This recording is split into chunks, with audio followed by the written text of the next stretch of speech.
ఇప్పుడున్న కాలంలో చాలామంది మహిళలు ఒక వీక్ మైండ్ సెట్తో ఉంటున్నారు. ఎందువల్ల అంటారు? మనం ఆడవాళ్ళంలో ఏం చేయగలుగుతాం అనే ఒక ఫీలింగ్లోకి వెళ్ళిపోతుంటారు. మన చుట్టూ ఉన్న సమాజం ఇది ఒక భ్రమని క్రియేట్ చేసింది.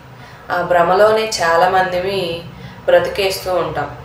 కానీ పూర్వకాలంలో అసలు ఉమెన్ అంటేనే చాలా పవర్ఫుల్ అన్నమాట.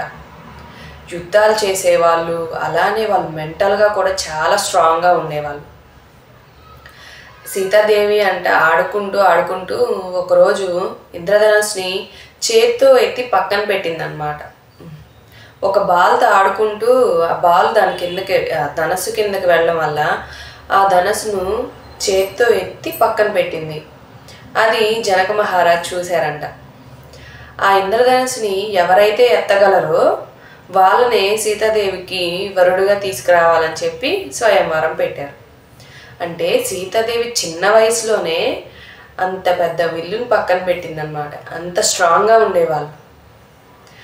రాక్షసులతో పాటు లంకలో ఉన్నా కూడా ఎంత ధైర్యంగా సీతాదేవి ఆ లంకలో రాముడు వచ్చే వరకు, రావణాసుని చంపే వరకు ఆ లంకలోనే ఎంత ధైర్యంగా ఉందో మనం పురాణాల్లో చూస్తూ ఉంటాం. అలానే సత్యభామ ఒక రాక్షసుని చంపింది.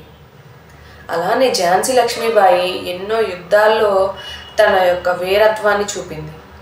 ఇలా చెప్పుకుంటూ పోతే మన పురాణాల్లో అసలు మహిళ అంటే ఒక వీక్ మైండ్ సెట్ కాదు, మహిళ అంటే ఒక పవర్ఫుల్ వెపన్ లాగా ఉండేవారన్నమాట.